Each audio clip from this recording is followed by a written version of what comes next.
শাসকের আইন মানা ফরজ। কোন শাসক? বেটা যে শাসক কোরআন আর হাদিস দিয়ে দেশ চালায়, ওই শাসকের আইন মানা কি? ওই শাসকদের সম্পর্কে বলা হয় তারা দশ পিঠে কোরআন মারে, তারপরও তার বিরোধিতা করো না।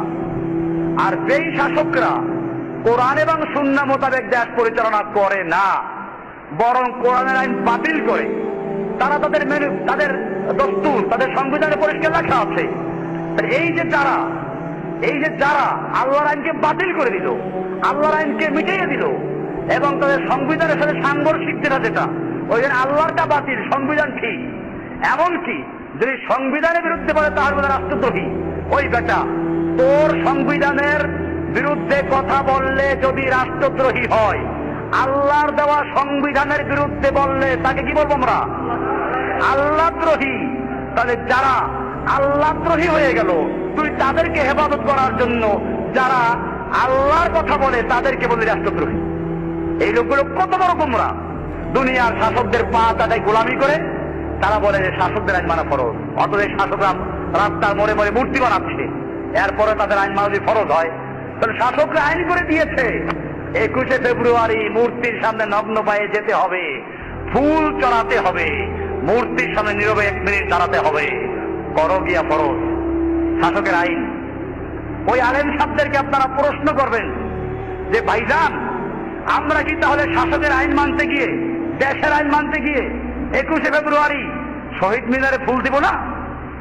মূর্তির সামনে গিয়ে আমরা নীরব দাঁড়াবো না?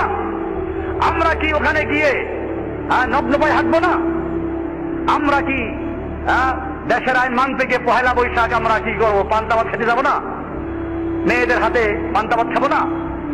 আমরা কি দেশের আইন মানতে গিয়ে নেতা নেত্রীদের সাথে একসাথে বসবো না? জিজ্ঞেস করে এদেরকে। আমরা কি দেশের আইন মানতে গিয়ে চোরের হাত কাটার বিধানটা কোরআন থেকে তুলে দিব না? আমরা কি দেশের আইন মানতে গিয়ে সুদ আল্লাহ হারাম করেছেন এই ফতোয়া কি বাতিল করে দিব না?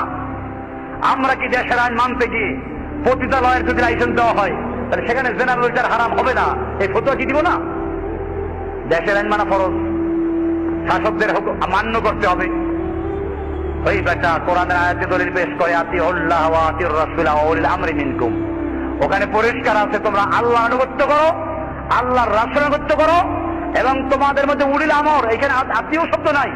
তার মানে কোরআন হাদিসের আনুগত্যের মাধ্যমে, যারা আল্লাহ রাসূল আনুগত্যের মাধ্যমে তোমাদেরকে দেশ চালায়, সেই উলুল আমরের আনুগত্য করো।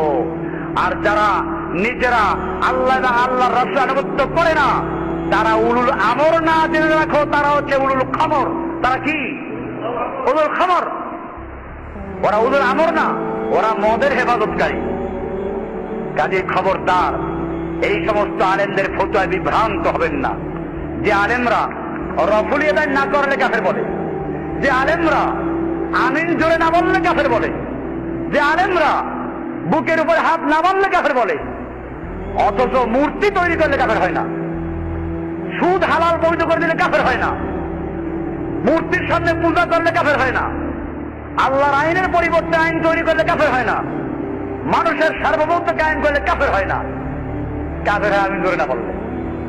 এইরকম যারা তাওহীদের দাওয়াত দেয়, আমি সেই তাওহীদবাদী ভাইদেরকে বলছি, যদি বুঝে না এসে বোঝার চেষ্টা করো, তোমাদেরকে দাওয়াত দিচ্ছি, পূর্ণাঙ্গ তাওহীদে চলে আসো। তোমার তাওহীদের মধ্যে মাথা নাই, কি নাই? মাথাবিহীন তাওহীদ। তাওহীদের দাওয়াত দাও, পুরো তাওহীদ। পৃথিবীর একটা রান্নাঘর থেকে শুরু করে বঙ্গভবন পর্যন্ত, সংসদ ভবন পর্যন্ত তাওহীদ চলবে। এক আল্লাহর বিধান, এক আল্লাহর হুকুম, রাষ্ট্রে চলবে, সমাজে চলবে, ব্যাংকে চলবে, আদালতে চলবে। এই তাওহীদের দাওয়াত দাও। নতুবা এমন তাওহীদের দাওয়াত দিও না যেই তাওহীদ ওই কবর পূজা, মাজার পূজা বন্ধ শেষ হয়ে যায়, আর এর উপরে যাইতে পারে না।